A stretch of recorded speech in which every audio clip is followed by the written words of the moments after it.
মুফাসসিররা উল্লেখ করেছেন গাছের মধ্যে পাখিরা কিচির মিচির করে, তো আমরা মনে করি কোনো পাখি খাবারের জন্য ডাকে অথবা কোনো পাখি খাবার চাচ্ছে। আল্লাহ রাসূল সাল্লাল্লাহু আলাইহি সাল্লাম বলে আল্লাহর কোনো মাখলুকের কাছে খাবার চায় না। এই সবগুলা পাখি কিচির মিচির আওয়াজে মালিকের তাসবিহ তেলাওয়াত করে। তাহলে আল্লাহকে ছাড়া যত মাখলুকাত আছে এই সব মাখলুকাত আল্লাহ পাক রব্বুল আলামিনের তাসবিহ তেলাওয়াত করে।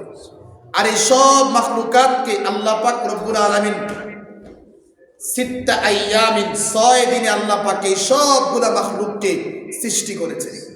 7 আসমান আল্লাহ 6 দিনে সৃষ্টি করেছে, 7 জমিন আল্লাহ 6 দিনে সৃষ্টি করেছে।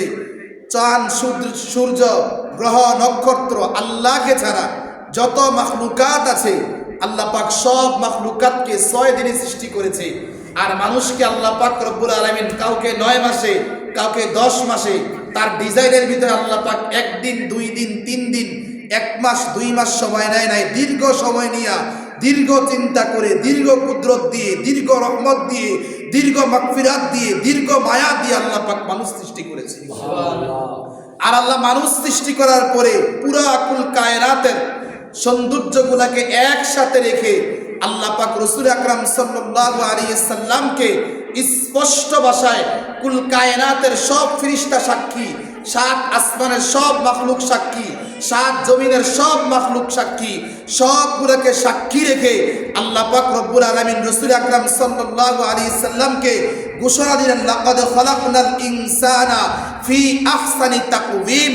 যত বস্তুকে যত ডিজাইন আমি তৈরি করেছি, যত বস্তু যত পাওয়ার দিয়ে আমি তৈরি করেছি, যত বস্তুকে যত মহাব্বত দিয়ে তৈরি করেছি, এর চেয়ে উত্তম ডিজাইন, এর চেয়ে উত্তম নকশা, এর চেয়ে উত্তম মায়া, এর চেয়ে উত্তম দয়া, এর চেয়ে উত্তম আখলাক, এর চেয়ে উত্তম স্বভাব দিয়ে আমি আল্লাহ পাক রব্বুল আলামিন মানুষকে সুন্দর আখলাকওয়ালা বানিয়েছি। সুবহানাল্লাহ। আর মানুষকে সুন্দর আখলাকওয়ালা বানিয়েছি। অনেক মানুষ মনে করতে পারে আখলাকওয়ালা হইলে হয় না, চেহারার সৌন্দর্য সুন্দর হতে হয়। আল্লাহ পাক বলেন আহসান, তাকে এত সুন্দর 9 মাসে 10 মাসে অথবা কাউকে আমি 6 মাসে যাকে যেই দীর্ঘ সময় নিয়ে সৃষ্টি করেছি তার চেহারাকে আমি আল্লাহ পাক ওই জামানার সকল মাখলুকের চাইতে শ্রেষ্ঠ সুন্দর দিয়েই সৃষ্টি করেছি। এজন্য পৃথিবীতে আগের যুগের উম্মত যখন গুনাহ করত তখন আল্লাহ পাক রব্বুল আলামিনের শাস্তি সাথে সাথে চেহারা বিগড়ে দিতেন। নবীজি সাল্লাল্লাহু আলাইহি সাল্লাম আল্লাহকে বলছে, আল্লাহ আমার উম্মত যদি গুনাহ করে তাকে একটা সময় পর্যন্ত আপনি ছাড় দেন, যেই সময় পর্যন্ত ছাড় দিলে আপনি আমার উম্মতগুলোর চেহারাকে বিগড়ে দিবেন না। আল্লাহ বলছে, বন্ধু আপনি আপনার উম্মতের চেহারা প্রতি তো মায়া কি জন্য? রাসূল বলছে, আল্লাহ 1 দিন না 2 দিন না 3 দিন না 4 দিন না 1 মাস না 2 মাস না 3 মাস না, এক করে 10 মাস 10 দিন পর্যন্ত যে ডিজাইন তার আপনার করলেন, সামান্য একটা গুনার কারণে তার চেহারাকে নষ্ট করে দিবেন। এটা আপনার কুদরতের বিপরীত হয়, আমি রাসূলের রহমতের বিপরীত হয়। আমি সুপারিশ করছি আমার উম্মতকে গুনার কারণে তার চেহারাকে বিগড়িয়ে দিয়েন না। এজন্য উম্মতে মুহাম্মাদি বড় বড় বড় বড় গুনাহ করে এরপর আল্লাহ পাক তার চেহারাকে বিগড়িয়ে দেয় না।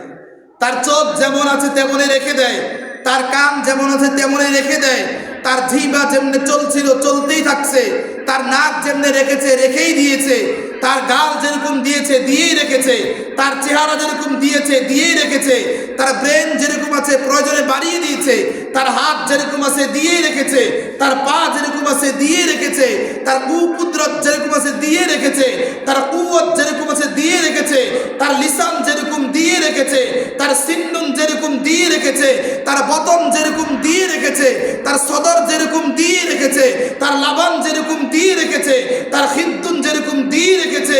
বান্দা হাজার নাফরমানি করার পরেও আল্লাহ পাক তার চেহারাকে বিগড়িয়ে দেয় না। নবীজি সুপারিশ করছে, আল্লাহর রাসূল সুপারিশ করেছে, উম্মতের জন্য স্পেশাল এত সুন্দর করে বানাইলেন। দেখেন না আপনার এই বান্দা শেষ পর্যন্ত আপনাকে তাসবির মাধ্যমে স্মরণ করে কিনা।